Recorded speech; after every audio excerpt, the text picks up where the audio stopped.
Doon Valley Homestay, Dehradun. It is situated in the lap of mountains, lake, and serenity. बादब बा मुलाजा में मैं फजल इमाम मलिक।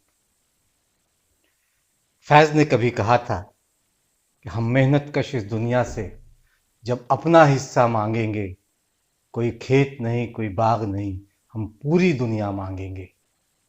दरअसल जब किसान सड़कों पर उतरा हुआ है और कॉरपोरेट घराने के लिए सरकार लॉबी कर रही है, उनके लिए कानून बना रही है, तो किसान पूरी दुनिया मांग रहे हैं।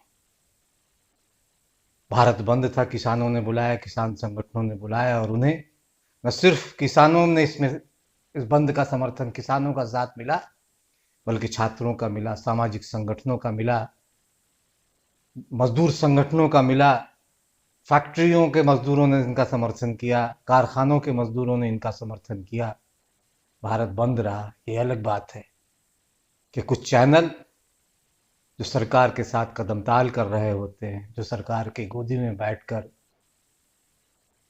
सरकारी भजन गा रहे होते हैं या शाम में प्रवचन कर रहे होते हैं सरकार के लिए, उन्होंने जरूर इसे भारत बंद को नाकाम बताया। लेकिन भारत बंद आज सफल रहा।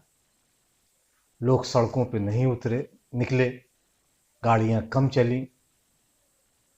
बिहार से लेकर बंगाल और पंजाब से लेकर कर्नाटक और दूसरी जगहों पे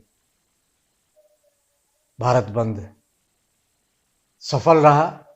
किसानों की मांग है कि जो 3 काले कानून हैं उसे सरकार वापस ले। हम इस पे बात करेंगे, लेकिन इससे पहले एक गुजारिश, एक निवेदन है कि अगर अभी तक आपने बादब बा मुलाहजा को सब्सक्राइब नहीं किया है तो इसे सब्सक्राइब करें, लाइक करें और ज़्यादा से ज़्यादा शेयर करें, ताकि आप हमारी ताकत बने, हम आपकी ताकत बने। तो किसान संगठनों के बुलाए भारत बंद का देश में असर रहा। भोपू चैनल या सरकारी चैनल भले इस बंद को लेके तरह तरह की बातें करते रहे हों, लेकिन बंद की सफलता का अंदाज इसी से लगाया जाता है कि बंद की किसान जब सड़कों पे उतरे, किसान संगठन जब बंद में शामिल रहे, तो देश के गृह मंत्री ने उन्हें बातचीत का न्योता दिया। और दिलचस्प यह है कि जब बातचीत का न्योता आया तो चैनलों ने इसे अपनी तरह से इंटरप्रेट किया। कुछ चैनलों ने इसे बताया कि सिर्फ उत्तर प्रदेश के किसान संगठनों को बुलाया गया है, कुछ ने कई और बातें कही। यानी किसानों के बीच एक फूट डालने की कोशिश चैनलों की तरफ से हुई। ये वही चैनल है जो कल तक इन किसानों को खालिस्तानी और आतंकवादी कह रहे थे। लेकिन शाम होते होते ये साफ हो गया कि दरअसल किसानों ने ये तय किया है कि सिर्फ 13 लोग जाएंगे, जिनमें पंजाब और दूसरी जगहों के जो किसान संगठनों से जुड़े हुए उनके नेता, उनके अगुवा हैं, वो इसमें शामिल रहेंगे। गृह मंत्रालय ने सिर्फ 5 लोगों को बुलाया था, लेकिन 13 लोग जाने पर राजी हुए, जिनमें पंजाब के करीब 7-8 संगठनों के नेता और उत्तर प्रदेश और दूसरी जगहों के 5 या 6 संगठन के नेता गृह मंत्री अमित शाह के साथ बातचीत में मौजूद थे। बातचीत के कौन सा रुख लेती है, इस पे अभी नजर रहेगी। लेकिन बात अगर बंद की जाए तो भारत बंद सफल रहा।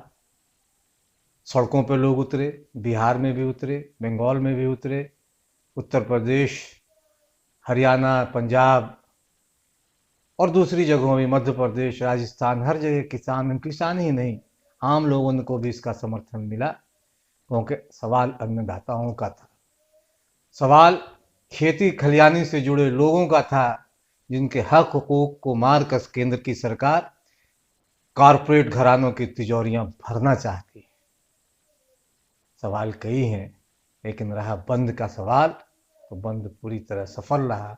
बिहार में भी सफल रहा। पटना की सड़कों पर राष्ट्रीय लोक समता पार्टी के नेता कार्यकर्ता भी उतरे, राष्ट्रीय जनता दल के नेता कार्यकर्ता भी उतरे, वामपंथी संगठनों के भी उतरे कार्यकर्ता नेता सड़कों पर उतरे, और कांग्रेस के नेता कार्यकर्ता और जाप यानी पप्पू यादव की पार्टी के कार्यकर्ता भी सड़कों पर उतरे। लेकिन राजद के शहजादे जो कल तक कह रहे थे कि वो सड़कों पर उतरेंगे और किसानों के लिए फांसी पर भी चढ़ना होगा तो वो चढ़ जाएंगे, वो कहीं नहीं दिखाई दिए। इसलिए उनकी आलोचना हो रही है कि हर मुश्किल घड़ी में जब लोगों को उनकी ज़रूरत सड़क पर होती है वो कहीं दूसरी जगह मशगूल होते हैं।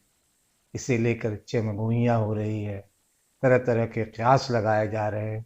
इन सब क़यासों के बीच इकबाल की पंक्तियाँ याद आ रही है कि उठो मेरी दुनिया के गरीबों को जगा दो, खाके उम्रा के दरो दीवार हिला दो, जिस खेत से दहका को मयसर न हो रोटी, उस खेत के हर खोशे गंदुम को जला दो। दहका मतलब किसान और खोशे गंदुम मतलब गेहूं का एक गुच्छा जला दो।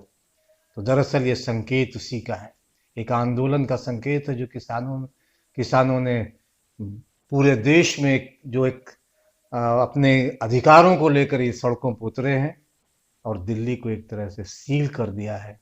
जाहिर है कि सरकार की बेचैनी बढ़ी है। अपने मन की बात करने वाली सरकार हालांकि विपक्ष को कोस रही है, लेकिन अब किसानों की मन की बात भी सुनने के लिए लगातार कोशिश हो रही है। बातचीत होनी चाहिए थी, बिल लाने से, कानून बनाने से पहले किसानों से बातचीत की जानी चाहिए थी, लेकिन ऐसा नहीं हुआ। जाहिर है कि किसान गुस्से में है, तिलमिलाया हुआ है, उसे अपने अधिकारों के छीनने का खतरा है और सरकार बड़े उद्योग समूहों को के हितों की रक्षा के लिए तत्पर दिखाई देती है। ये वही सरकार है जिसके नेता जब विपक्ष में थे तो कुछ और बोला करते थे, कांग्रेस को खूब कोसते थे, यूपीए की सरकार को खूब कोसते थे। आज सरकार में रहकर उनकी भाषा बदल गई है, उनकी बोली बदल गई है। राजनाथ को सुनो, तब क्या बोल रहे थे, अब वो क्या बोल रहे हैं। बहरहाल इतना तय है कि किसान दिल्ली से खाली हाथ लौटने वाला नहीं है। सरकार को तय करना होगा और जल्दी करना होगा, क्योंकि जैसे जैसे दिन बीतते जाएंगे लोगों का गुस्सा, किसानों का आक्रोश और फूटेगा। हुआ था उसी दिन मैं इस धरना स्थल पर आ गया होता अपना समर्थन देने के लिए। हम कभी यह नहीं देखते हैं किस पार्टी का, किस संगठन का कोई आंदोलन है अथवा कार्यक्रम है। हमारी नजर यदि देखती है तो केवल देखती है जहां पर भी से हिंदुस्तान में किसान बैठा होगा तो यह नहीं देखना चाहिए कि वह कहां है, किस संगठन से जुड़ा है, किस पार्टी से जुड़ा है। सदैव उस स्थान पर राजनाथ सिंह हाजिर होने की कोशिश करते हैं और आज मुझे आप सब लोगों के बीच में आने का जो अवसर प्राप्त हुआ है,